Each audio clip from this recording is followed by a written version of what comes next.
And welcome to another Wrestling Roundtable Discussion podcast. I'm Adam Wilborn from WhatCulture, joined by the Dudley Boys of WhatCulture, Michael Hamflett and Michael Sidgwick, here to discuss another burning wrestling issue, and that is today the return of Kenny Omega and the ongoing discourse that I've seen subsequent to his return on Dynamite, of course, Sidge, that he may have come back too soon. What do you think of all this? No.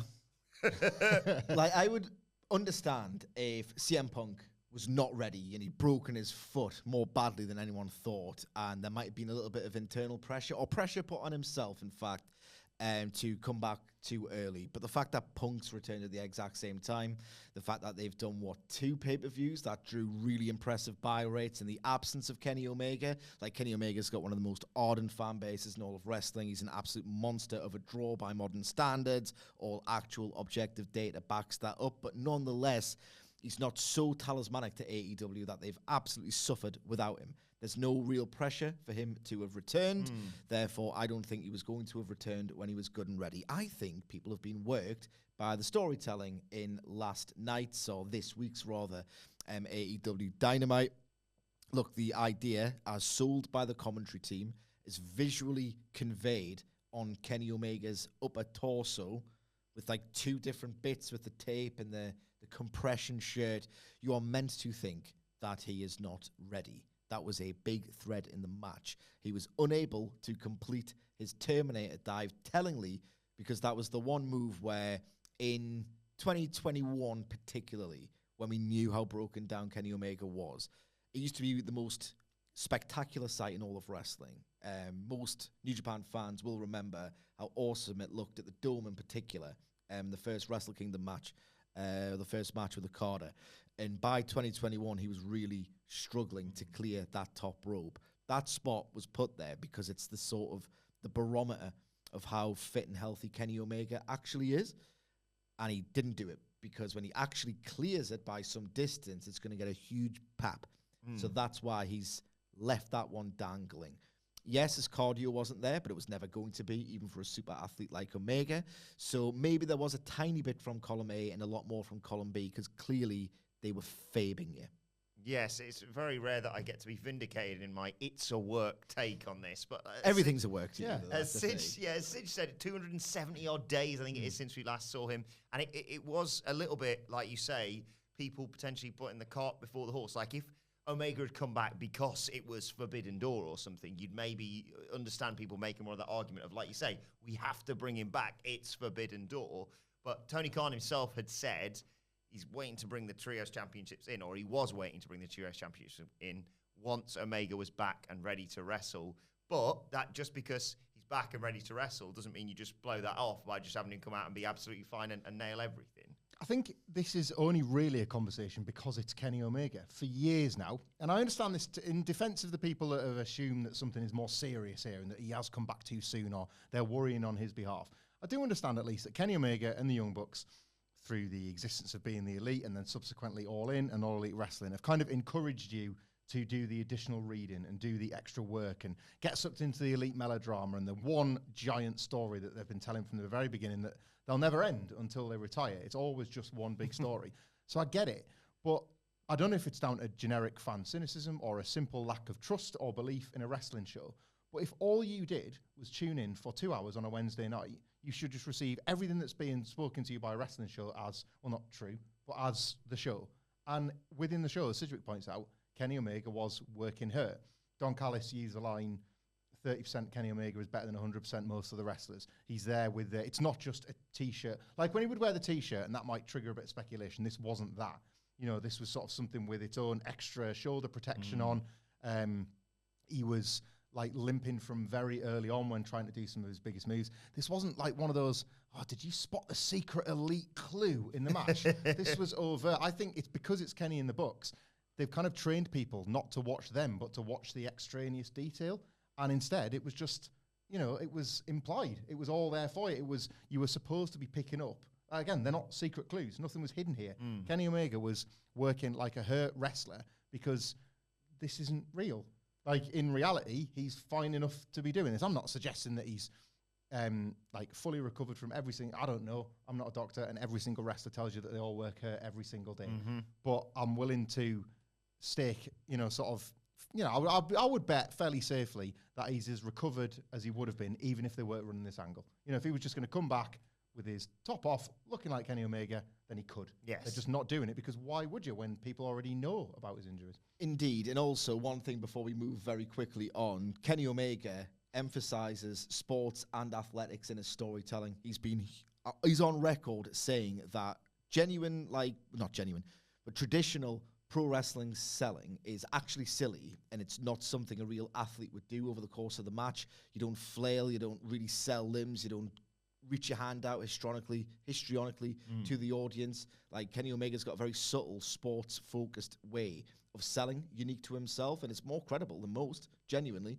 He sells stamina issues, as he did in the series with Okada. He's worked cramp into a match that I've seen before, and this is just another example of that. It's the most realistic story he could tell. How many times have you seen, if you're a football fan or a fan of other sport, but football's what I like, so I use that as the analogy. How many times have you seen, all right, okay, one of your star players is out injured for like 2 or 3 months. Then they come back into the team, they run around for 60 minutes, and then they get houked off the pitch by the manager because they are just running on fumes because they're not match fit. Match fitness is a real thing in sport, and Kenny Omega, to the ignorance of non-sports numbnuts, is trying to tell the story. In terms of the trios tournaments, then, they were, of course, successful. They advanced to the semi-finals. How do you see the elite and the whole of this trios tournament going? Oh, I'll try and keep this quite concise because it really is fascinating. Like, one of my big bugbears about AEW, which I genuinely really love most of the time, at least when it's peaking, is that it's all a bit predictable. This all-out thing is just quite incredible. The world title picture's wide open. The trios tournament is not that sort of Tony Khan booking device where it's like, right, okay, you can see the path that each respective finalist on either side of the bracket is going to take. It's very different. Like, I don't know how they're going to tell the story because presumably Ospreay and Aussie Open beat Death Triangle because Will Ospreay is positioned higher in New Japan, who AEW want to maintain a good relationship with, than Pac, Penta, or Phoenix are in AEW. So you'd expect politically Will Ospreay and his team to win that match at least. How does Will Ospreay, who's kind of markets himself as the younger, more physically robust version of Kenny Omega, lose to this specific version of Kenny Omega? So I'm finding that very likely semi-final absolutely fascinating. I don't think Kenny Omega doesn't work all out, but it's so unpredictable how they arrive at that finish. Obviously, one of Aussie Open's going to take that fall, but it's still a reflection on Ospreay. So that is really interesting. On the other side, the Hangman Page references in the opening segment and the potential maybe for a 3-way. I don't think it's going to happen. I think it's WWE brained to think that it might happen, but WWE brain is a real thing. Yep. So there's always that element of doubt that they will just accommodate Page into the main event. So that's maybe CM Punk has done us all a favor and added an necessary wrinkle of doubt into all of the complexion of the all-out card. I still expect Dark Order to advance, maybe through Miro interfering against the House of Black, thus setting up the third trios match, I think, on that all-out card. Yeah. So I think they've leaned heavily on the Dark Order as a key narrative component of this tournament. And, the Trustbusters don't have a chance. So I expect Best Friends to advance. Yeah, I can't disagree too strongly with that. The Best Friends are sort of an interesting one because they've been jobbers to the stars for pretty much AEW's entire existence.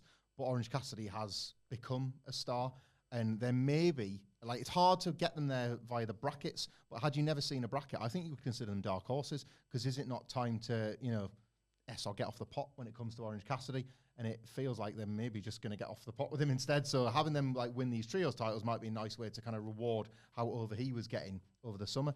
But as it is, it's just really hard to look past that dream match, which, to be fair, AEW have potentially curated with the use of Hangman Page and the Young Bucks kind of coming together just before it, of this elite Dark Order final with Page stepping in as a substitute. And everybody's fantasy booked a version of that on Twitter, and you can kind of pick your favourite Dark Order combinations.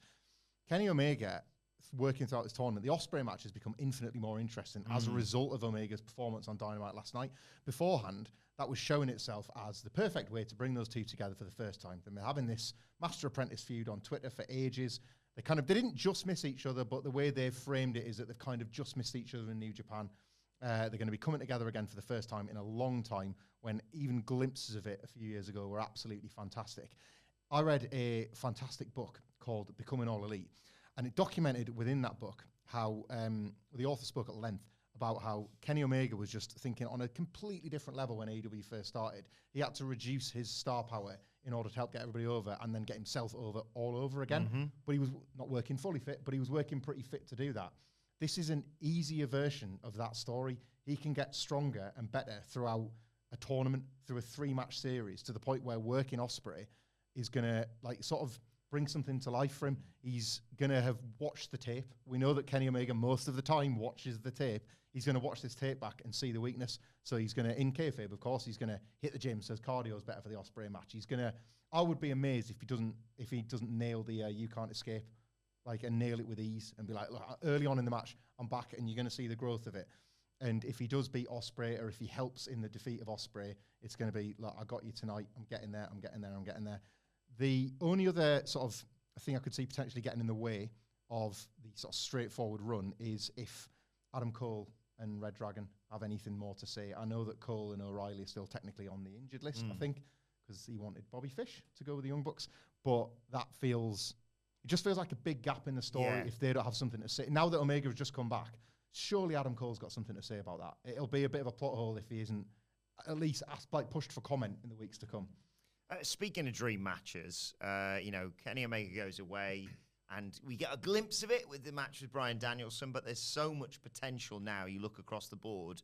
I would like to know when you think maybe he's going to fight for the world title again, because as Sid said, it is so up in the air right now. You've obviously got Moxley and Punk on next week's Dynamite. You've got Hangman Page. You've got the spectre of MJF over all this. And then you've got, like you say, you've got the singles Ospreay match for Omega. What are the dream matches you'd like to say? Would you like to see Punk, Cole, things like that? Cole is... it's those two, but for very different reasons. So Cole is the one that makes the most narrative sense, because kind of Adam Cole called him out on night one without calling him out, didn't he? I've got everybody here, and I'm the top guy in this company, and Kenny Omega stood there in the ring next to him. Punk is the dream match. Punk and Omega feels like the closest we're going to get to all those Cody matches that we never got before he went back to WWE, and then swore blind that he'd had everything he wanted to do. It's like, well, we lost that. Kenny coming back has reminded you that Kenny versus CM Punk is huge. It's absolutely enormous. It's the stuff of a decade's worth of match graphics, and now they're both in the company. They're both theoretically fully fit, or even better, both working a little bit hurt. Punk's going to use this foot injury now going forward as this weakness, and as this, he isn't, all that time off, you thought, he's getting back to full fitness, and then he's taken the knock at the worst time. Kenny Omega's going to play this for as long as he possibly can, that one wrong move could trigger his vertigo again, or could knock a shoulder out of socket or whatever. I think they're going to be war horses by the time they fight each other. They're going to be battered, they're going to be bruised, but they're going to both believe themselves to be the very best. The Cole match is just nice from the continuation of the big picture story. I'll be curious if they drag it out and they make it last. They try and push it and delay it for as long as possible, because I think Adam Cole's status within AEW is going to be fascinating over the years to come. You cannot ignore what might happen now that Triple H is in charge and Cody Rhodes is over in WWE. What the two of them collectively could do to try and sell WWE as a place to return to. We've talked about Johnny Gargano potentially going to AEW, and that conversation has died since Triple H has become head honcho in WWE. I wonder if Adam Cole has got to be thinking, well, my value is going to be through the roof to both of these companies in 2 years. And if 5 years is it? Or 4 at this point. If they're going to want to delay that match for as long as possible to keep him really emotionally invested in AEW, or get it out of the way for the worry that they're not going to be able to do it. For me, this is a hot take, right? And if it gets misinterpreted by idiots, and it probably will, I would get slaughtered for it. I myself am an incurable work rate nerd, right? But Kenny Omega versus CM Punk is the millennial, hardcore, work rate nerd Hogan versus Rock. It is. You've got two wrestlers beloved by the same generation of fans, and yet those two wrestlers kind of passed like ships in the night. They are both at one point were considered the very best pro wrestlers in the world, very sort of alternative in their sort of look and the way they approach wrestling, both like extraordinarily clever at their craft, both fundamentally have changed the wrestling industry in different ways, both have got absolutely massive online and cult or whatever followings. So I think that would be absolutely internet breaking when in fact it does happen. And my worry is that Tony Khan likes to build. He likes to build young talent. He likes to preserve his big matches on the quarterly, across the quarterly pay-per-view model. This summer, I kind of hope has acted as a wake-up call, because all great bookers should learn or do learn, and I hope he is a do learner. This summer and the advancing years of some of his roster and the wear and tear endured like by Punk, Omega, hopefully it's acted as something of an epiphany to Tony Khan, whereby he thinks to himself, like, maybe I don't quite have as much time as I have to build this new generation, and I should kind of focus on the here and now. Otherwise, like age, injury, something crazy like a Cody jump might deprive me of the dream matches I could book tomorrow if I wanted. I love a slow burn. I love the deep money drawing investment. dream matches. We're not just talking Yeah, about I know. service. Like that's a pay-per-view record setup, potentially for AEW. Yeah, that one absolutely. specifically, isn't it? And I really hope he doesn't piss around too much. Like, make me want it, but don't make me not have it. Yeah.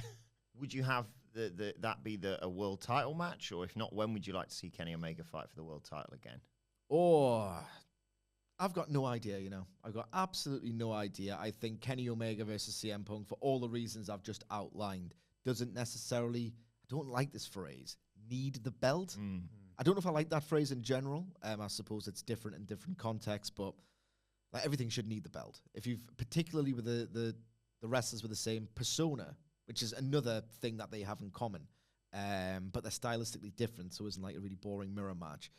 That kind of should be for a title, but it would be awesome if it wasn't. I just need it to happen, basically, under any circumstances. When somebody says the match doesn't need the belt, it sort of implies that, well, then is the belt not on the wrong person? Yeah, I know. Like, I that's know. always that feeling in the back of your mind. It's like, well, that guy needs the belt more. Does that mean he's weaker than these other two wrestlers? Yeah. Okada is the one for me. If Forbidden Door is going to be an annual thing, I want the next Omega Okada chapter to be in AEW. Like, that feels like, it just feels like a place I want to see that match happen again. I kind of do and I don't, because there's no way that neither man, I think Omega's a little bit more thrashed than Okada at this point. There's absolutely no way, physically, unless there's any crazy advances in the world of medical science, that they can do the match that they had in 2018, which should be incredibly daunting. But the same thing was said of Misawa and Kobashi in 2003. It was said that in 2003, there's no chance they can scale the heights that they set in the 90s. If they do Okada and Omega, they would take it upon themselves, Omega particularly, because he did lay out those matches, of basically crafting, all right, I've once crafted the greatest match of all time in 2018, now I'm going to have to craft the smartest, so that... Physical think piece, wouldn't it? Yes, that I have to live up to it by crafting the most intelligent, working around limitations match, and I would like to see Kenny Omega answer that challenge, if nothing else. Just great to have Kenny Omega back, isn't it? Yes, but at the same time, I want him to come back properly. But that means the next few weeks will be like really anxious waits to see him become the cleaner again. Yeah. Take it top off, Kenny. I need to see that musculature. Yeah. Well, let us know your thoughts on the return of Kenny Omega, whether you think he's returned too soon, and who you'd like to see him face in the future in the comments section below, or on Twitter at WhatCultureWW. Of course, we're actually there. You can follow all three of us. You can follow Michael Hamflett at Michael Hamflett. You can follow Michael Sidgwick at Sidgwick. You can follow me at Adam Wilborn. Follow us all at WhatCultureWWE, as I said. But for now, this has been Get the Table, another Wrestling Roundtable discussion podcast. My thanks to Michael Hamflett, to Michael Sidgwick. Thank you for joining us, and we will see you soon.